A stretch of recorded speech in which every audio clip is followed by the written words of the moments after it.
Guys, I took a which Pokemon are you test the other day. Did you really? And guess which one I am? Snorlax. Oh, I was gonna guess Jigglypuff. I wish that I was Jigglypuff, but nope. I'm just a big blob of Snorlax. Oh my gosh. The ability to just like roll. Like that's their power. Is that the ability? I don't know. It's something like that. Which guess what? I'm a good roller, so You can do cool stuff while you sleep. That's your special ability. I just caught myself snoring a couple times. Like I've never snored yourself. Yeah, like I'll be laying That's there sleeping impressive. and then I'll just wake up with a Wow. I'm Josh. Hi, Josh. Hi, Allison. Allison. Hi. Yes. We're from Josh at the Movies. We're really excited to talk to you guys about Montana Story today. I rewatched it last night. Great movie. Thank you. I wanted to say congrats on your film's debut at the festival. It was intimate and real in a way that we rarely see. Allison and I really admired the rawness to your performances. How did you get in the right headspace for such heavy material? Honestly, heavy. It was really heavy, but I think because we had a lot of fun on set was the thing. Did. Like I had a little too much fun. we like joked around a lot. Yes. And I honestly think that helped. We really had each other and could rely on each other and like connected in this like very real brother sister way, like immediately. Yeah. And having that kind of environment, even though I actually had a similar experience. I did this very different movie. I did this movie called 5 Feet Apart. It's like and it's sad. It's very sad. But I had so much fun making that movie. And I think it's because Cole and I on that movie, like just felt really safe with each other and got along so well. And I felt like I had that safe relationship with you. Like, and it just it's weird making a heavy movie or an intense movie or a sad movie, emotional movie. And this doesn't make any sense, but that's the most important thing, that you have that love and that fun and that trust and that good relationship to then like do all this screwed up Other stuff that's super heavy. Yeah. Because then, I mean, if you're just like heavy the whole time, if you come to set and you're like sad and then you do the scene and you're sad and then, you know, you're just going to be sad, miserable. And you're going to become a drug addict. That's the next step. I mean, there's probably a few other steps in there, but you're heading down that road. Okay. Well, yep. On that note, can you talk more about the complicated relationship of the two siblings? Do you think Cal's silence on the matter was just as harmful to Erin as the physical abuse? Yeah. For sure. Yeah. To be let down so deeply by someone that you love and trust, I feel like would be worse than like death. Worse. Like, well, I mean, the thing is, Erin does love her dad, and obviously everybody wants approval and love from their parents. Like, no matter how, I'm about to say the word tumultuous, but I don't even know if that's the right word. Right.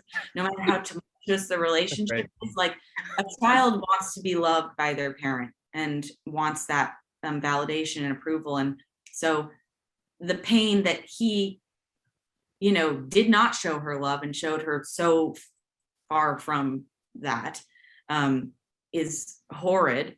And then you did that you did the same thing, just in a different way. I just, not I you, just abandoned you. Not him. Owen's great.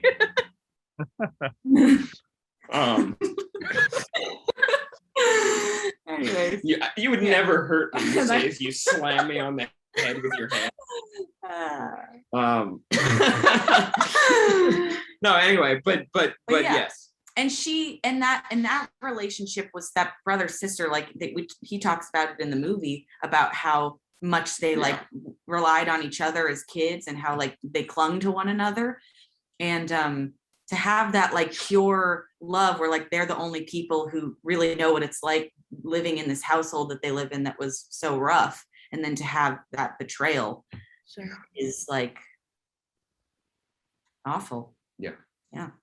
On that note, so the film leaves the relationship on a mutual "call me soon." do you imagine they actually reach out to each other following the events of the film Yeah. and maintain a brother-sister relationship? Yes. 100%. Solid brother. Yeah, because they need each other. That's the Yeah. thing, is they really need each other and they want each other, no matter how much they're scared to get to where they get at the end of the movie. Like they really, there's definitely still hope for them in their relationship. For sure. And I also don't think that this is the only time they ever talk about this. I think they have these conversations about what I did many more times, because that's what happens. Because I think we only unpack a little bit of it. And every time you talk about it, it gets a little bit less painful. It's a and little you can, better, and I like, feel you a can little less remove your- guilty. Yeah. And yeah, That's smart. That is what happens. yeah. So it was really difficult for Erin to sit with the fact that she saved her abusive father's life while power went out. Oh my Why God. do you think this affected her so much, given if it wasn't her, someone else would have probably done it anyway? Well, the thing is, if it wasn't her, he probably would have died, because it was just Ace there. Because he was, you know what I mean? Because he had to deal with the heart attack. So she really had his life in her hands, and she saved him. And that makes me want to vomit, and it made Erin want to vomit. And like, that's really what forces them, that extreme like PTSD and like triggered trauma that she's feeling in that like so intense of a moment, like, is what forces them, which is what forces her to say all the stuff that she's been holding on to for 7 years. Which is what forces me to say all the stuff that I've been. Yeah. So sometimes, you know, it's such a simple, dumb thing to say for such a complex, like heavy situation and movie, but like, what doesn't kill it makes it stronger.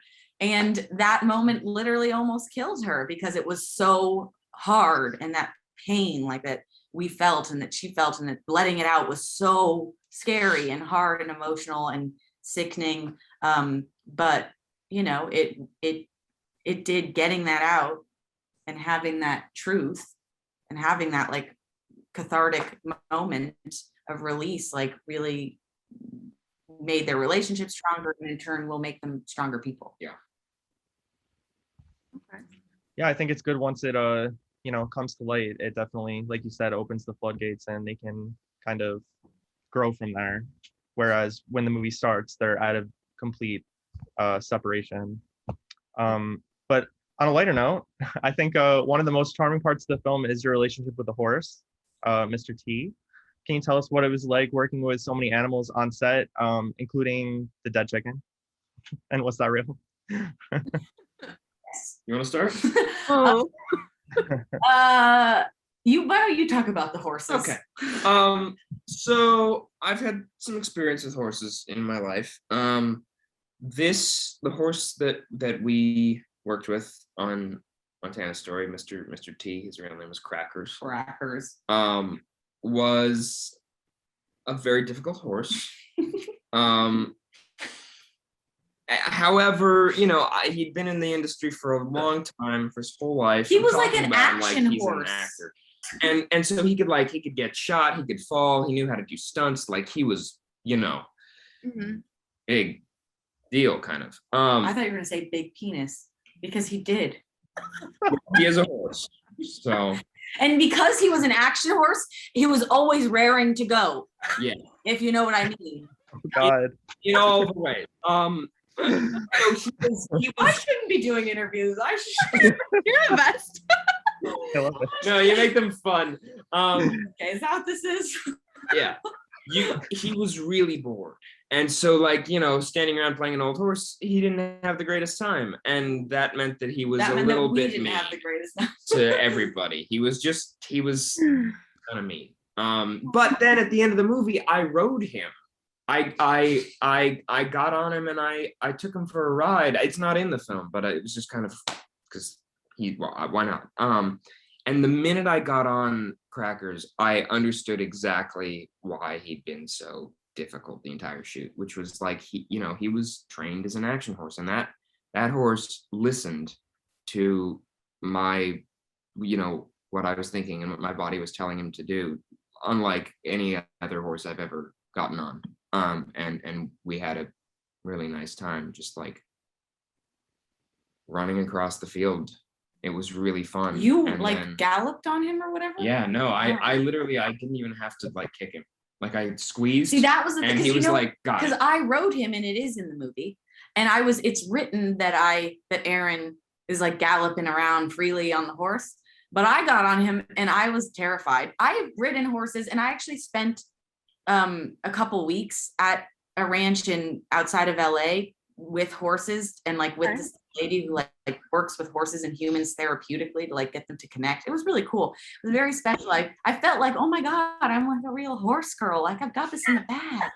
And then I show up and it's Crackers, this like action horse with a erection. It's true. It was pretty constant. He's just like biting us every 10 seconds in the scene. And I was like, oh man, like here. Lovely. So I already had that relationship with him. And then the scene came where I actually went to ride him. And yeah, he's like, and actually he like wants to run. So you get on him right away and he like starts trotting. And I was like terrified of that because I wasn't ready to do that. And I also didn't, this is another thing, you have to trust an animal for them to trust you. Mm-hmm. And unfortunately, I didn't get to develop that with Crackers, which I was bummed out about. But you know, we made it work, and somehow in the editing, man, they did an incredible job cutting those scenes because we walked out of that movie thinking like that's not gonna work. Never gonna work. and they made it work. Yeah, somehow. You never know. So that worked out for the best. Honestly, wild. They like that's a testament to their skill. Mm-hmm. So yeah. So do you think that Erin truly intended to bring Mr. T to New York, or do you think that was kind of an effort to convince her brother to find another means of saving him? That's a good question. I think what was deeply going on that she was not conscious of in the moment was that even she cares so much about Mr. T, but even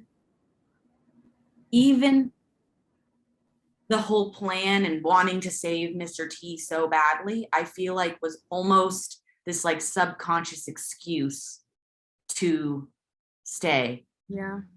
And I mean, and that's pretty powerful. I was talking in another interview about like how these things like the universe, God, whoever it is, whatever it is, makes these things happen that like are that we were totally unaware of, and they're like sometimes so against our plan and like what we're trying to protect of ourselves and our things.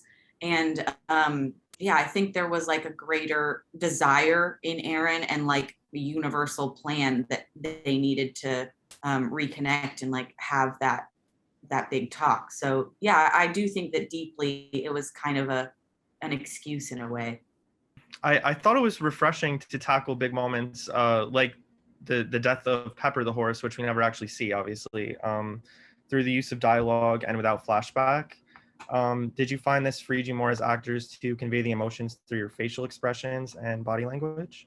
I mean, one of the first things I noticed, not so much reading it, which is funny, but seeing it was it feels like a play. And, you know, you don't see a lot of movies with monologues. And that was one thing that I noticed reading it was this movie has like, you have monologues. Like, yeah, I've got three, I think, which like would be so hard. Massive monologues, which I haven't done in a film ever. When I did theater, they're everywhere. I mean, you know, you do a Shakespeare play and it's like, okay, here's the soliloquy. Here's soliloquy, you know, number one for my character, and you know, I have four more, and you know, and you don't get to do that in film really. And I really kind of forgot how much I enjoyed that, because it's a completely different approach than like scenes with two people with dialogue, at least for me. Like the way that you have to kind of, especially because the dialogue in this movie, I think, is a little heightened, especially when the monologues come in. It's almost, it reads a bit like poetry. Sure. Like people don't really talk the way that they do in this movie, but I think that's And yet. and yet like stuff like that is so poetic and so, you know, it feels like a play. And that was one of the things I loved about it, was like, you don't see movies where people have that sort of heightened dialogue. And so you really get to play with language and how you say the words and where the emphasis is with scenes like that. And he did that so good. Thank you. He's so good in this movie. I know you guys. You both are. You're both amazing in this movie. I'm just very proud of him. I'm very proud of you. I'm prouder. Okay. Great. Good for you. Yeah. Good for you. Sorry. Am I not allowed to sing? That's one of the, well, we might copyright infringement, but it was under like 15 seconds, and I think that's Olivia Rodrigo follows me on Instagram. Does she really? Yeah. It's like pretty freaking cool. I mean, big fan. I think she's in New York right now for the Met Gala, so. Oh my God, that's so cool for her. Yeah, it is. I Wow. could be wrong. I don't know. So the scenery here was obviously very breathtaking. What was your favorite part about filming on location in Montana? Fresh air. Yeah, just the nature. Nature. I mean, we both, well, kind of live. I mean, I live in LA, and I live like in LA. The most polluted zip code. Yes, I live in the most polluted zip code in LA. LA or in the country. In LA. In LA. I found that out. I told him. It's crazy. I didn't know bad that. News. Yeah. And like there's trees and stuff. Like it's green. It's not like a wasteland. But it's kind of crushing sometimes. And then during the pandemic, city, being in the city, being stuck inside. Well, I wasn't actually in LA during the pandemic. Florida. Thank God. But I was in Florida, so there was a lot of nature there too, of a different sort. But no, I loved the expanse. Wide open. Oh God, another song. Another song. What was that one? Dixie, or actually, I think Dixie Chicks did a cover of what is that song originally? I actually don't even know that song, and I'm pretty good with songs. To make big mistakes, I don't know that one. Yeah, I don't know that one. It's not a song. You can put it in here. You're just making that up. Yeah. It's perfect. Yeah, that's exactly what's happening. Yeah, last night at the rap, or not the rap party, the what's rap it called? party. The after the rap party. A year late. Well, we didn't have a rap we party. Didn't have a rap party. That's true. But last night, because COVID ended, we had a COVID outbreak the second to last day on the movie. Oh my God. Yes, it was intense. Right. But last night, switching gears, last night at the after party, Owen brought his mandolin and we did a duet. He played the mandolin and I sang. What's it called? I'm gonna be a country girl again. Is that the title? Country Girl Again. Country Girl Again? By Buffy. Buffy St. Marie. Buffy St. Marie. Which is in the movie. She's iconic. She sings it in the truck when she's driving. it. Oh yes, Okay. yes. Mandolin voice cover. It was fun. Yeah. Anyway, this is a tangent. Completely hijacked your questions. I'm It's sorry. all good. No, I love it. Well, speaking of the pandemic, we were reading online that Montana Story was filmed I think it was for 6 weeks at the height of the pandemic, which I believe was prior to any vaccinations being available. What was it like filming at the height of the pandemic with so much unknown kind of hanging in the air? Answer this last time, Joe. Well, yeah, I'll just All right. try to remember what you said from last time and then I'll say it. I said that flying from Florida was really scary. Oh yeah. But you can't say that because Wait, where in Florida? Because I went to Florida the whole pandemic too. Oh, I was in Tampa. Oh, I was in Orlando. Well, I mean, I was there for 3 months in Orlando from New York. Wow. I was only for Disney Orlando's World, but hard. obviously you didn't. No, it wasn't even open. I didn't enter the house. Disney World is Is in in Orlando. Orlando. Disneyland. Yeah, Disneyland is California.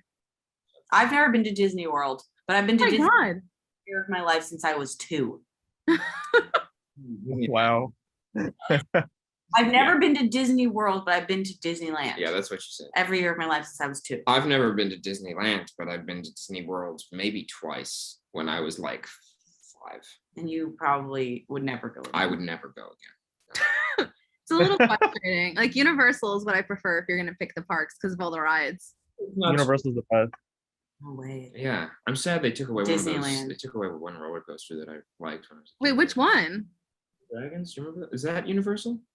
Wait, No, what? that It was Universal, yeah. The dragon something, like 2 dragon cars Oh, Dueling Dragons. Yes. dueling dragons. Yeah. between. It was fun. It still exists, I think. It's just something Harry Potter now. Oh really? Oh. Same that- ride. They just like rebranded it. Got it.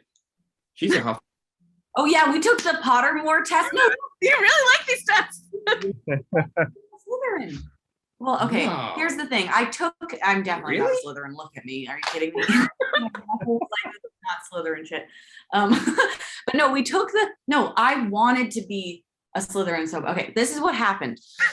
All the Pottermore test. Mhm. You're a Ravenclaw. You had us all take the. Were you Pottermore test. Ravenclaw I or was Slytherin? Ravenclaw. Okay, yeah, which Yeah, makes so Ravenclaw. much sense. I Okay? don't know Harry Potter. I had no idea what any of these things meant. I have only I took like almost every year of my life for the past few years to just like hope that I'm not a Hufflepuff anymore, but I always am.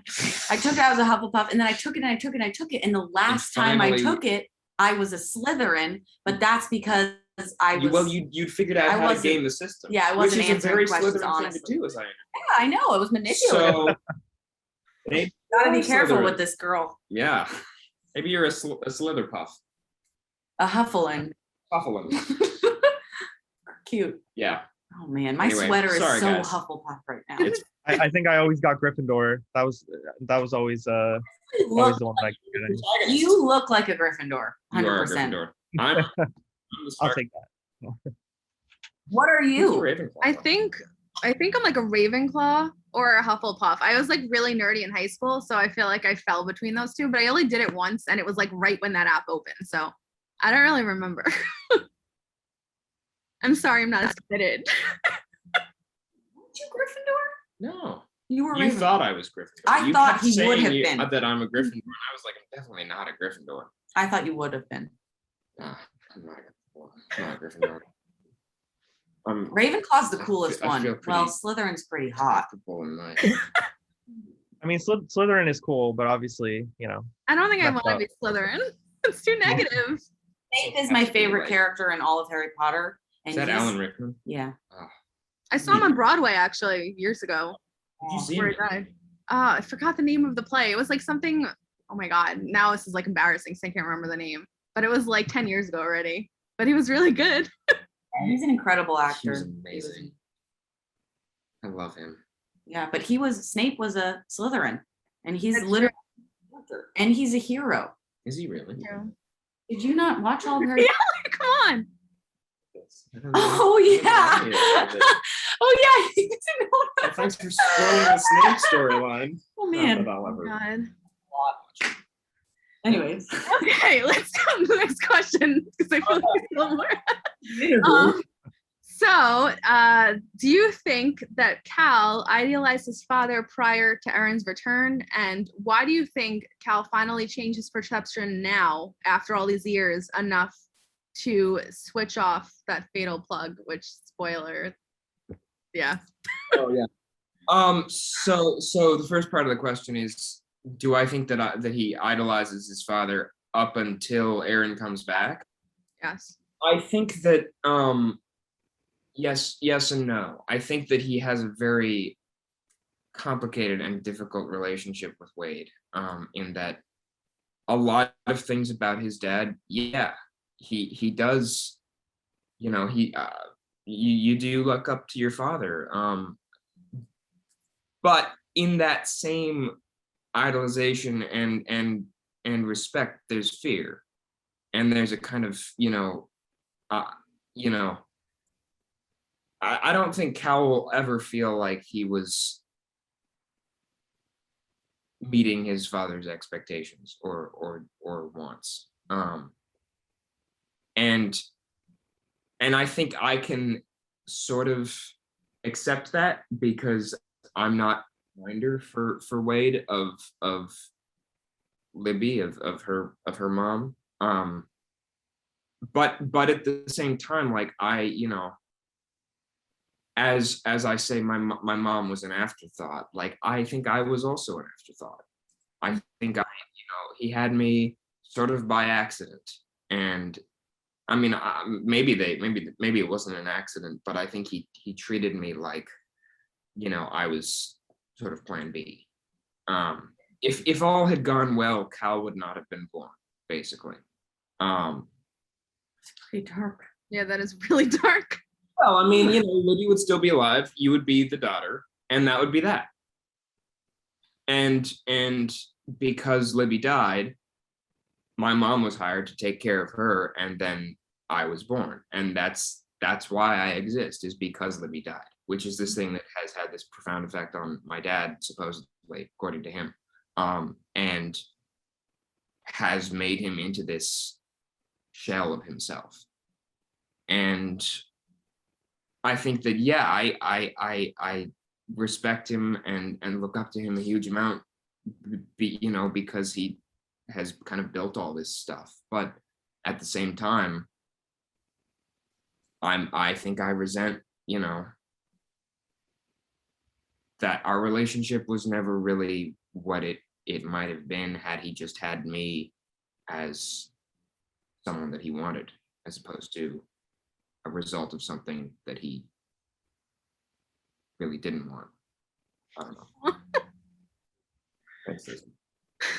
So, well, I forget what the second half of that question was, though. Now that I've gone. Basically, why did his perception seem to change now enough to pull the plug?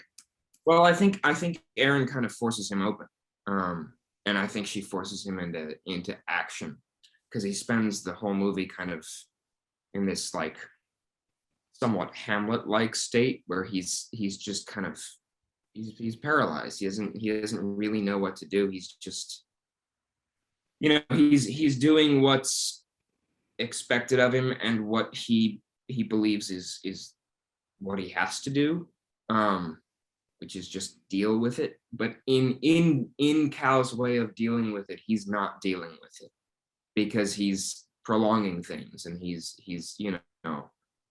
like, yeah, he's selling the farm, but he's keeping the people who work on the farm on. He's keeping Valentina, and he's keeping Ace to take care of his dad, and he's making sure that in this finishing of the ranch and of his father, it is prolonged as much as possible.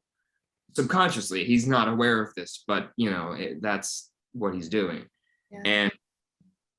And I think when Erin comes home, and when we have our, when we finally go there, it sort of shifts something in Cal that is like, okay, I need to act now. I need to do something. And the thing that I can do is what is essentially, an act of mercy for both Erin and Dad, in a way, because like, kill that bastard. I was surprised at that. I did not expect it at all. Yeah, that was a lot. Very heavy. Yeah. But I mean, that is the way to get closure for both of them. Is to kill your dad. Is to kill your dad. I just have a kind of one last question we like to ask everybody that we interview this, but well, Allison loved your work, Haley, in Edge of 17, and I'm obsessed with 5 Feet Apart. I do want to say really quickly, that's one of my favorite movies of probably the past 10 years. Like, I don't buy movies very often anymore, and that it was like my entire teenage years was like encapsulated in that movie. So I'm a huge fan of yours. Well, I'm sorry, because that was a lot of anxiety. Yes, it was. But thank you for saying that and for watching. I'm glad that you related. Yeah, it's great. Sorry, I didn't mean to cut you off. It's okay. I love 5 Feet Apart. It's actually one of the last movies I watched with my mom during the pandemic in 2020. And then Owen, I love It and The Stand. Watch both of them. I watch It all the time, so it's a great movie. Do you guys have any upcoming projects that you would like to plug? I want to say that I would want to tell people to look out for love in life. Oh, Love, and to learn how to accept love and learn how to love yourself, and to watch the film Inside Out because it's the best movie in the whole entire world. it's a good movie. That's my favorite Pixar movie. I love that movie. Period. Pixar or no Pixar. So yeah, I would like to plug that film right now. Along with Montana Story, I would also love to plug Inside Out from 2018. I'm not in it, no affiliation, but You just like it. I just love it. So yeah, be kind to people. You never know what people are going through. Also, don't suppress things because it leads to more pain than the pain that you're suppressing. Makes you feel really bad. Yeah, make you feel bad. Yeah. And That's good. That's good advice. yeah, you didn't ask for advice. No, but you know, We got it. It's okay. I love it. That was sweet. Yeah. yeah. Also, if you ever need someone to crack your thumbs, She does a good job. I'm around. Yeah. Okay. Popping black. I haven't experienced that one from her, but I'll I'm take your your word girl. for it. Yep. Yeah. Thank you. Thank you guys so much. Bye. Bye. Bye. Excellent.